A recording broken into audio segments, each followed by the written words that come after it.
Comilla medical college হাসপাতালে শিশু বিভাগে প্রতিদিন চিকিৎসা নেয় অন্তত ৩ গুণ রোগী। হামের প্রকোপ বৃদ্ধি পাওয়ায় চাপ বেড়েছে দ্বিগুণ।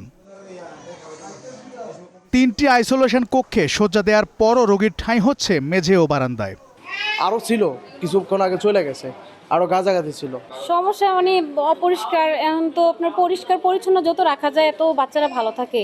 আপনার শুধু হামের নিয়ে সমস্যা নিয়ে আসছিলাম, কালকে এক্সরে করাইছি, আজকে নিউমোনিয়া ধরা পড়ছে। শিশুদের চিকিৎসায় ১.৫ বছর আগে নির্মাণ করা হয় বিশেষায়িত হাসপাতাল, কিন্তু জনবল, যন্ত্রপাতি ও আসবাবপত্র সংকটে অলস পড়ে আছে ভবনটি।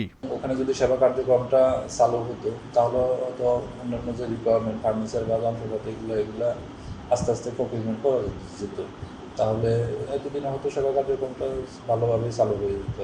শিশু বিশেষজ্ঞরা জানান, বিশেষায়িত হাসপাতালটি চালু থাকলে হাম সংক্রমণের এই জটিল সময়ে উপকার পেত এই অঞ্চলের মানুষ। সবচেয়ে বড় কথা হচ্ছে আমাদের যারা বিশেষজ্ঞ আছে তারা তাদের পরিপূর্ণ কাজ করার জন্য একটা অবারিত একটা ফিল্ড পাবে এবং যেটার বেনিফিট পাবে আপনার আমাদের দেশের রোগীরা। সিভিল সার্জন বলছেন, জনবল, যন্ত্রপাতি ও আসবাবপত্র বরাদ্দের জন্য মন্ত্রণালয়ে চিঠি দেওয়া হয়েছে। আমি এইচডির সাথে কথা বলেছি, তাদের ভিতরে কিছু কাজ বাকি আছে এবং তাদের বিদ্যুৎ বিল সহ কিছু বিল বাকি আছে। তো কন্ট্রাক্টর থেকে ওনারা এখনো বুঝে পায়নি পরিপূর্ণভাবে, ওনারা বুঝে পেলে আমাদেরকে বুঝিয়ে দেবেন বলে জানিয়েছেন। অভিযোগ আছে, কুমিল্লা মেডিকেল কলেজ হাসপাতাল ও সিভিল সার্জন কার্যালয়ের মধ্যে বনিবনা না হয় বিশেষায়িত শিশু হাসপাতালটি চালু করা যাচ্ছে না।